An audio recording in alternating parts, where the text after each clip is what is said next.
Vamos ahora a definir el concepto de el rango de una matriz. Formalmente podemos definir el rango como el número de pivotes de su forma reducida.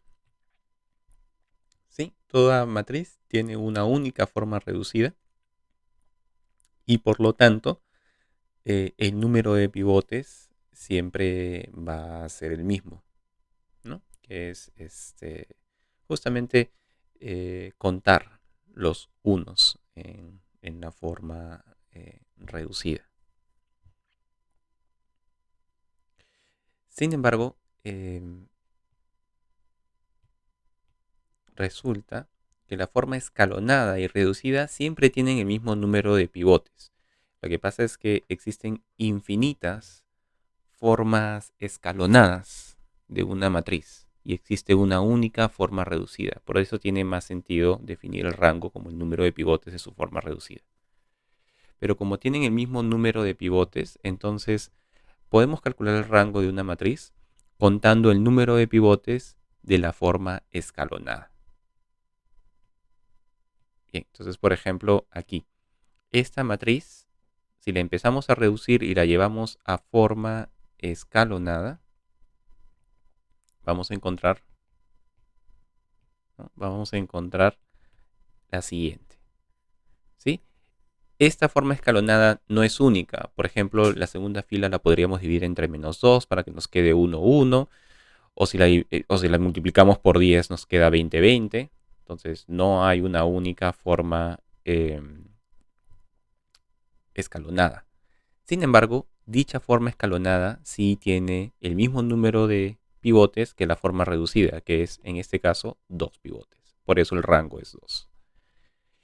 En el segundo caso, esta matriz, a la hora que vamos reduciendo, nos queda esta matriz, ¿no? Acá está la escalera, hay un solo escalón y este es el único pivote, por eso el rango es 1. Y para esta última matriz, a la hora que empezamos a reducir, nos queda la siguiente forma escalonada. Otra vez, no es única, pero sí es cierto que el número de pivotes es igual al número de pivotes de la forma reducida. Bien, entonces por eso acá los rangos son 2, 1 y 2. Esto es lo mismo que pasó en una clase anterior en donde hablamos de formas escalonadas. ¿Sí? Acá las matrices que aparecen aquí tienen justamente rango 1, 2, 2, 2 y 2. Son las 5 matrices que aparecen ahí. Y en los ejemplos de matrices reducidas, acá tendríamos, todas estas son reducidas. Eh, esta matriz tendría rango 0, rango 2, rango 2, rango 2, rango 1 y rango 3, ¿no? Porque tenemos el número de pivotes de la forma reducida. Bien, entonces veamos algunas propiedades del rango de la matriz. A ver, la primera de ellas es que una matriz tiene rango nulo si y solo si es la matriz nula. Una matriz nula no tiene pivotes, entonces su rango es 0.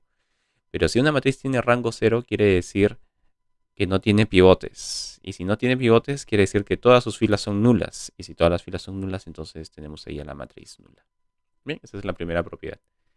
Y la segunda es que una matriz cuadrada de orden n tiene rango n si y solo si el determinante es no nulo.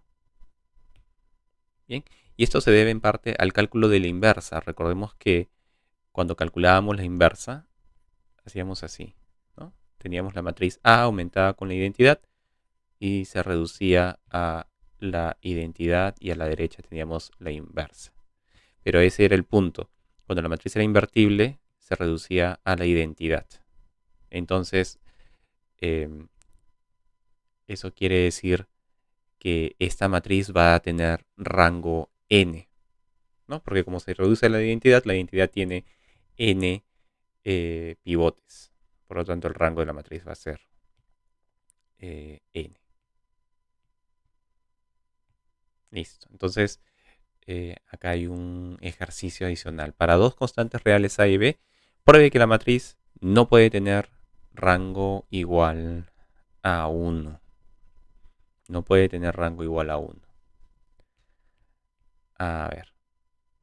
Entonces, esto lo que podemos hacer es trabajarlo en base al determinante. Notemos que el determinante de esta matriz es A por A, que es A al cuadrado, menos B por menos B, que es menos B al cuadrado. O sea, esto es A al cuadrado más B al cuadrado. Entonces, en esta matriz solamente vamos a considerar dos casos. Cuando esta suma es nula y cuando esta suma es no nula. ¿Sí? Entonces, así. Caso 1. Caso 1.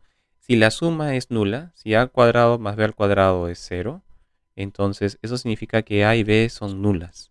Pero si a y b son nulas, entonces esta matriz es la matriz nula, la cual tiene rango 0. Entonces acá tenemos rango 0. Y en el segundo caso, ¿qué pasa si esta a cuadrado más b al cuadrado es no nulo?